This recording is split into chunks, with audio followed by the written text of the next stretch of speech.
एक दिन राज मंदिर जाता है अपने मम्मी के साथ। राज का मन मंदिर जाने का बिल्कुल भी नहीं था।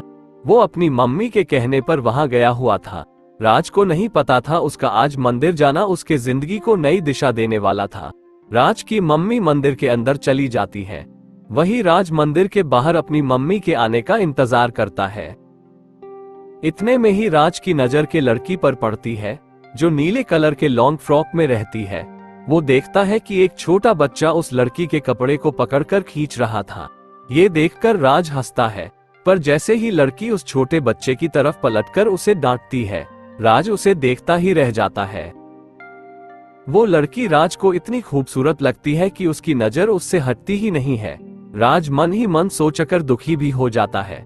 वो सोचता है कि ये बच्चा उसका है, मतलब इस लड़की की शादी हो चुकी है, वरना इसे तो मैं जरूर पटाता। थोड़ी देर में उस बच्चे की असली मम्मी आकर उसे अपनी गोद में उठाती है। ये देखकर राज एकदम खुश हो जाता है और अब सोचता है अब इस लड़की को कुछ भी हो जाए अपने हाथ से जाने नहीं दूंगा, इसे मैं अपना बनाकर ही रहूंगा। लड़की मंदिर से जाने लगती है तो राज भी उसके पीछे पीछे चला जाता है। थोड़े देर में लड़की की नजर राज पर पड़ती है तो लड़की उसको गुस्से में देखकर नजर फेर लेती है। ये देखकर राज की हिम्मत आगे बढ़ने की नहीं हो रही थी। फिर वो सोचता है मेरे पास यही मौका, क्या पता अगली बार ये दिखे ना दिखे। पर उसे डर भी लग रहा था कि अगर वो आगे बढ़ा और उसने उसे कुछ कह दिया तो उसकी बेइज्जती हो जाएगी। इसलिए वो चुपके चुपके उस लड़की का उसके घर तक पीछा करता है और उसका घर जान लेता है। दूसरे दिन शाम को उसके घर के सामने इधर उधर घूमता रहता है और उस लड़की का बाहर आने का इंतजार करता है। राज एक हफ्ते तक ऐसे ही हर रोज आकर देखता और वो लड़की उसे हर बार नजरअंदाज करके अंदर चली जाती। उसके बाद राज ने ठाना कुछ ऐसा करने के लिए उसका भी ध्यान मेरे ऊपर पड़े और मुझे इस तरह नजरअंदाज करे, तभी तो मेरी लव स्टोरी आगे बढ़ेगी। राज अगले दिन उसके घर के बाहर फिर पहुंचता है और थोड़े देर में लड़की भी बालकनी में आती है। उसके बाद लगातार 10-12 फ्लाइंग किस उसे देता है। ये देखकर लड़की उसकी तरफ घूर के देखती है। वो फिर से एक फ्लाइंग किस देता है और इशारे में अपने दिल बनाकर उसे ये जताता है कि वो उससे प्यार करता है। लड़की अपना चप्पल निकालती है और उसकी तरफ दिखाकर इशारे में कहती है भाग जाओ वरना चप्पल से मारोगी। राज अपना गाल आगे करके इशारे में कहता है मारो ना, मैं यहीं पर हूँ। इतने में वो एक बार फिर फ्लाइंग किस करता है। इसके बाद लड़की उसे गुस्से में देखकर अंदर चली जाती है। राज भी कुछ देर में सोचते सोचते वहां से चला जाता है। राज सोचता है कैसे मैं उससे अपनी दिल की बात कहूं। फिर उसने सोचा लेटर लिखकर उसे दे दूंगा। वो रात भर में एक अच्छा सा लव लेटर लिखता है। दूसरे दिन फिर पहुंचता है तो वो लड़की के आने से पहले ही उसके बालकनी में लव लेटर फेंक देता है और एक जगह छुप कर देखता है कि वो लव लेटर उसने उठाया या नहीं। थोड़े देर में वो लड़की उस बालकनी में आती है और वो लेटर देखती है। लेटर खोलकर पढ़ती है तो वो इधर उधर देखने लगती है कहाँ है वो लड़का। कुछ पल में लड़की देख लेती है राज को कि वो छुपा हुआ है। ये देखने के बाद राज बाहर आ जाता है और उससे इशारे में कहता है कि मैं तुमसे प्यार करता हूँ। लड़की उसके सामने वो लेटर फाड़कर बालकनी से बाहर फेंक देती है। ये देखकर राज का दिल टूट जाता है और वो दुखी होकर अपने घर चला जाता है। राज सोचता है कि एक बार शायद उसे सामने से प्रपोज करना चाहिए, शायद वो मेरे प्यार को समझे और अपने दिल की बात कह दे। वो दूसरे दिन जाता है और फिर एक लेटर फेंकता है। लड़की आती है, उस लेटर को पढ़ती है। उसमें लिखा होता है कि एक बार बाहर आ जाओ, मुझे कुछ जरूरी बात करना है, उसके बाद तुम्हें कभी परेशान नहीं करूंगा। लड़की उससे कुछ नहीं कहती और वो अंदर चली जाती है। लगभग 20 मिनट बाद वो घर के बाहर आती है और एक दुकान के पास जाकर कुछ खरीदने लगती है। राज तुरंत ही उस दुकान की तरफ भागते हुए उसके पास पहुंचता है और उससे जाकर कहता है मैंने तुम्हें बहुत परेशान किया है, पर बस इसलिए ताकि तुम मेरी हो जाओ। मैं तुम्हें जब पहली बार मंदिर में देखा था, मुझे तुम तभी ही पसंद आ गई थी। मैंने सोचा मैं आज तुमसे बात करूंगा, पर जब तुमने मुझे घूर के देखा तो बेइज्जती हो जाएगी, इसलिए मैं नहीं आया तुम्हारे पास। मैं लगभग 1 महीने से तुम्हारे घर के चक्कर काट रहा हूँ क्योंकि मैं तुमसे प्यार करता हूँ। तुमने कल मेरा लव लेटर भी फाड़ कर फेंक दिया था। इसके बाद तो मैं यहाँ नहीं आने वाला था, पर मैं फिर एक आखिरी बार अपने प्यार की वजह से आया हूँ।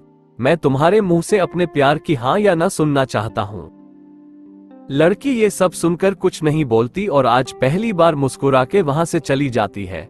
लड़की को जाते देख वो उसे रोकने की कोशिश करता है पर वो नहीं रुकती और अपने घर पहुंचकर मेन गेट बंद करते वक्त राज को देखकर मुस्कुराती है। राज को लड़की की तरफ से कोई जवाब नहीं मिलता। वो घर जाकर सोचता है आखिर उसका जवाब क्या था, क्या वो मुझसे प्यार करती भी है या नहीं। ये सोचते हुए राज पूरी रात गुजार देता है।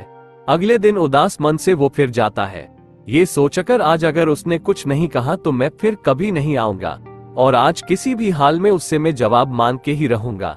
आज चाहे इस पार चाहे उस पार। वो वहां पहुंच जाता है और लड़की के आने का इंतजार करता है। थोड़े देर में लड़की वहां आती है और राज को देखती है और देखकर तुरंत ही वापस चली जाती है। राज समझ जाता है वो उससे प्यार नहीं करती। वो घर जाने से पहले दुखी मन से वहीं लगे सीट पर अपने सिर को नीचे करके बैठ जाता है। लगभग 10 मिनट बाद उसके पास एक मुड़ा हुआ लेटर आकर गिरता है। एक लेटर को उठाते हुए वो बालकनी में देखता है तो वो लड़की वहां दिखती है। वो जल्दी से उस लेटर को खोलता है। उसमें लिखा होता है कि उस दिन तुम्हारा लव लेटर इसलिए फाड़कर फेंकी थी ताकि किसी को वो लेटर ना मिले। मैं तुम्हारे लिए ही हर रोज बालकनी में उसी समय आती हूँ जिस समय तुम आकर मेरे घर के सामने खड़े होते हो। हाँ, मैं भी तुमसे प्यार करती हूँ। ये पढ़कर राज खुशी के मारे झूमने लगता है और लड़की की तरफ देखकर एक फ्लाइंग किस करता है और इस बार लड़की उसके फ्लाइंग किस को पकड़ लेती है और हंसते हुए अंदर चली जाती है। राज अब बहुत खुश हो जाता है और रात भर बस यही सोचता है कि मैं उससे मिलूं कैसे। वो दूसरे दिन उसके घर जाकर बाहर खड़ा होता है ताकि वो बाहर आए और मैं उससे पूछ सकूं कि तुम मुझे कब मिलोगी। वो उसको फिर से बालकनी में चिट्ठी फेंकता है और इसमें लिखा होता है कि कहां और कब मिलोगी।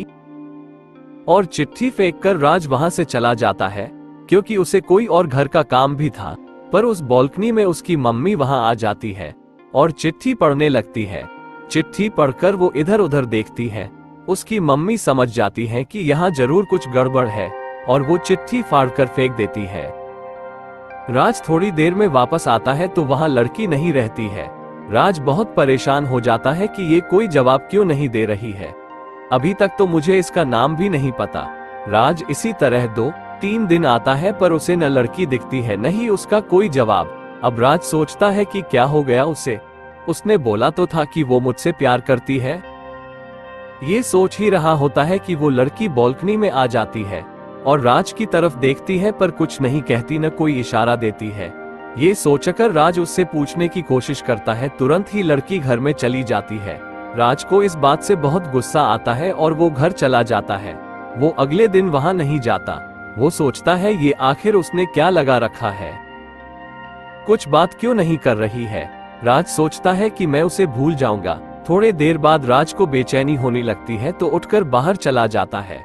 वो अपने आप को समझने की कोशिश करता है और ये कहता है खुद से, चलो सीधा उसके कमरे में घुस जाता हूँ। उसके बाद उससे फेस टू फेस पूछूंगा कि तुम क्यों ये सब कर रही हो, मुझसे तुम चाहती क्या हो। वो रात के करीब 11 बजे उसके घर के सामने पहुंच जाता है। इस समय तक सब खाली खाली लग रहा था। वो उसके घर की दीवार को फांदकर अंदर पहुंचता है। वो सोचता है कि पर मैं ऊपर कैसे जाऊं। फिर उसे पाइप दिखती है। वो उसी पाइप को पकड़कर ऊपर जाने की कोशिश करता है। थोड़ी कोशिशों के बाद राज ऊपर चढ़ ही जाता है पर उसके कमरे का दरवाजा बंद रहता है।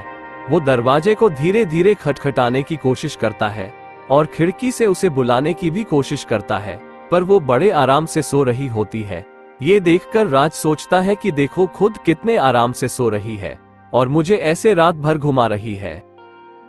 थोड़े देर के बाद राज ध्यान देता है कि उसकी खिड़की का शीशा थोड़ा खुला है। वो शीशे को पूरा खोलकर उसे धीरे धीरे बुलाता है पर वो नहीं सुनती है।